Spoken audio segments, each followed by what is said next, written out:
This production line is mainly to make 4 to 12 millimeters reinforced steel bars with 3-sided crescent-shaped ribs.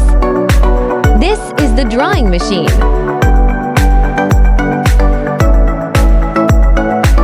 This is the electric control cabinet. And this is the wiring straightening part.